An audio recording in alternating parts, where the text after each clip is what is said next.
Mumonkan, Case 26. Two monks roll up the blinds. The monks gathered in the hall to hear the lecture of the great Master Hogen before the midday meal. Hogen pointed with his hand to the bamboo blinds. At this, two monks simultaneously went and rolled them up alike. Hogen said, "One has it, the other has not." So let us pause here with the text and start with the comments. So imagine for a while the scenery here. We are at the turn of the 10th century in China. And for the meditation, the blinds in the meditation hall would typically be down to block the sun.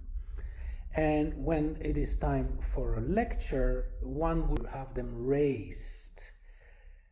So the master comes in, takes his seat, and sees that the blinds were closed. So he points at them, and immediately two monks realize that these blinds should have been up and spontaneously go to these blinds and start rolling them up.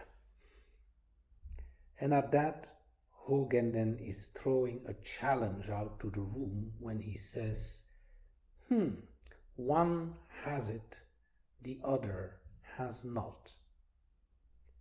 In a different translation of this text, one can read, "One gains, one loses." So now just imagine these two monks. One of them might say, for example, "Oh my God, he saw that I was clumsy," or "he saw that I was daydreaming, I was not really here and now, I was not really mindful. I'm sure he saw that I don't have it." So many guilt feelings this way. And the other monk might have said, "I was in full samadhi without ego, so I have it. I had the blue sky mind. I was one with the action at hand, and I'm sure Master Hogen saw that." Or one of the two might look at the other and say, "Oh, this guy looks more clumsy than me. And he certainly doesn't have it, so it means I probably have it." And the Master Hogen, he recognized that. So you have all these different possibilities of reactions. But then even the monks in the room, maybe there were like 30 or 50 of them there, each one of them had another reaction. One might say, "Phew, thanks God I was not up there rolling the blinds. But if I would have been there, I probably would have been considered to have it. Maybe yes, maybe no. What would it be?" Or another monk would say, "Oh, how I wish I would have been there. I would have showed them how mindful I always am, and I would have been the one that Hogen would praise." Etc., etc. There could have been dozens of different kind of reactions, probably one different reaction in each of the monks involved there. So these reactions were triggered and can be compared to a wave forming in the ocean and returning to the ocean. It's a little bit like a burst of wind, which can cause hundreds of mental waves going on in the room, rippling through the meditation hall. And from being still and peaceful, the room suddenly filled with waves of right and wrong, waves of gain and loss. So let me read a quote from a poem called Shinji Mei by Sozan Ganji Zenji. It is quite a famous text in the Zen tradition. The perfect way knows no difficulties. The perfect way here means awareness, consciousness, Buddha nature. So the perfect way knows no difficulties, except that it refuses to make preferences. Preferences like he has it, he doesn't have it, gains or losses. Only when freed from hate and love, it reveals itself fully and without disguise. 1/10 of an inch's difference, and heaven and earth are set apart. Here we have dualism, gain, loss, good, bad, right, wrong. If you wish to see it before your own eyes, have no fixed thoughts either for or against it. So in other words, no judging mind, no chatterbox. To set up what you like against what you dislike, this is the disease of the mind. When the deep meaning of the way is not understood, peace of mind is disturbed to no purpose. Here I would say, look at the whole after Hogan's comment about gain and loss, good or bad. Peace of mind was disturbed. The way is perfect, like unto vast space, with nothing wanting, nothing superfluous. It is indeed due to making choice that its suchness is lost sight of. That is the end of the quote. Let us now continue with the koan text. We have Mumon's comment. Tell me, who gained and who lost? If you have an eye to penetrate the secret, you will see where Hogan failed. However, I warn you against discussing gain and loss. Indeed, Master Hogan failed in a way in making his monks remain in a peaceful state, in this vast space, and instead he threw them into a kind of like and dislike state, and the whole room was filled with this disturbance.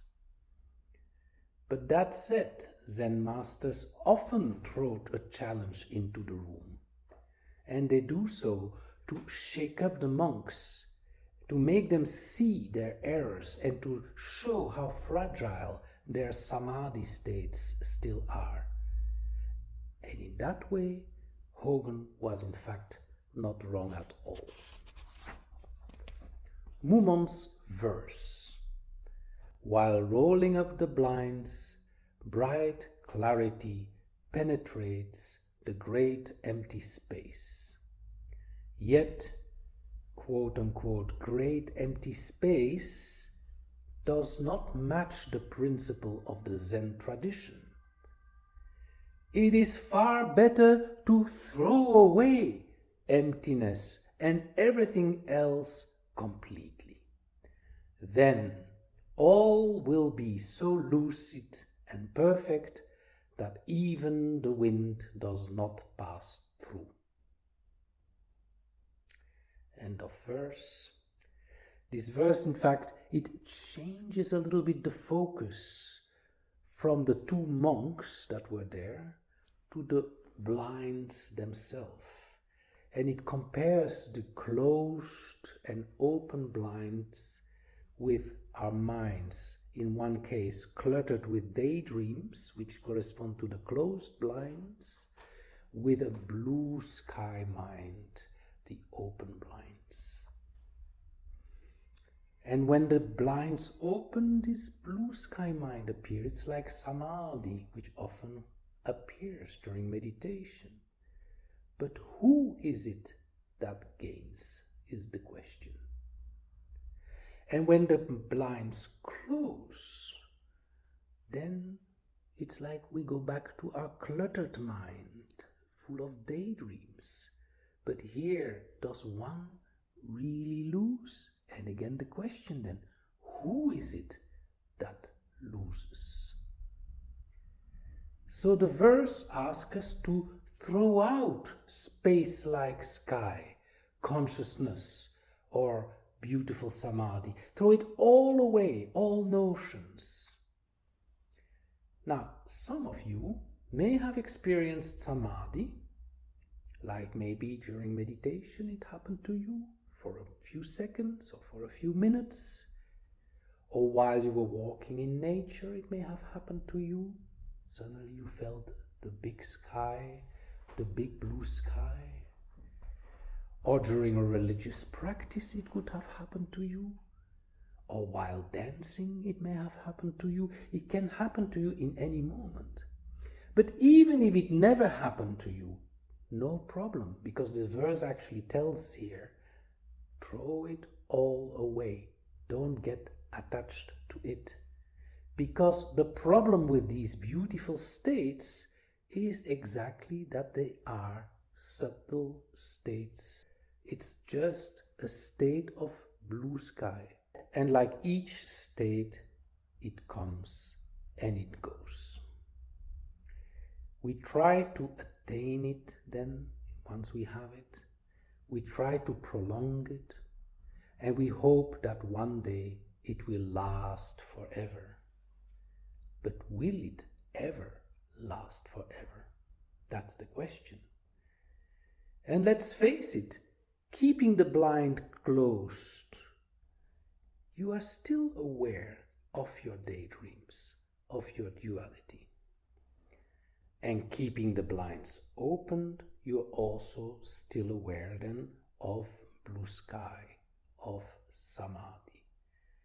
So the fact is, you cannot become what you already are, duality or not, open or closed blinds. Or in other words, the screen, the movie screen is always there, whether a movie is playing with a horror film or whether there is no movie at all. The screen is always there. Or the ocean, to take another metaphor, is always there, whether there is a hurricane causing all the waves to dance in a crazy way, or whether it is calm and there are almost no waves whatsoever. The ocean is still the ocean.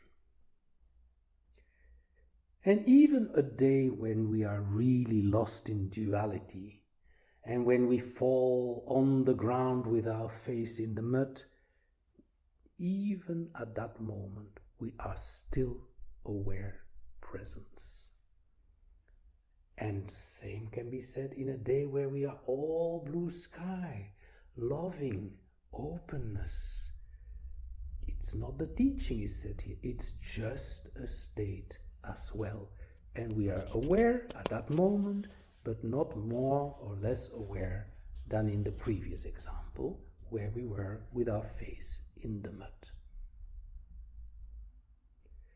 Having said that, practitioners of meditation have a tendency to say, I want to keep my samadhi. Don't take away my sweet samadhi. I love it. I like it. I want to hold on to it. Don't take it away. However, when you do that, you cling to it like a monkey clinging to his rope. It is then your loss, because then you will become attached to this state, just like a drug addict becomes attached to a drug. So that shows that even opening the blinds also has a loss. There is a gain, because it's of course wonderful to have the blue sky, but it's also a loss because we get attached to this samadhi state. The verse recommends to throw it all away, to cast it all away, and that then it will be so lucid and perfect that even the wind doesn't pass through, it says. The natural state from which you can never be pushed away is exactly that, if it's not a state. At that moment, nothing can disturb you anymore from what you truly are, unlike all the states, including samadhi. Alas, we all have ingrained amounts of bad habits, and we tend to fall back into good, bad, gain, loss, black, white, and that happens so easily, as demonstrated by Hogan when he merely points to the blinds. Maybe that's the real question then. How can we avoid searching for that state again after discovering that we are already in it, that we are already here and now? So I would suggest you ponder about these things if you have a moment, and see how this chatterbox we have up here keeps going back into the good, bad mode, right, wrong mode, gain, loss mode. And then watch this game, shake your head in disbelief, and shift your attention back to that in which it all takes place, the still point. Thank you very much.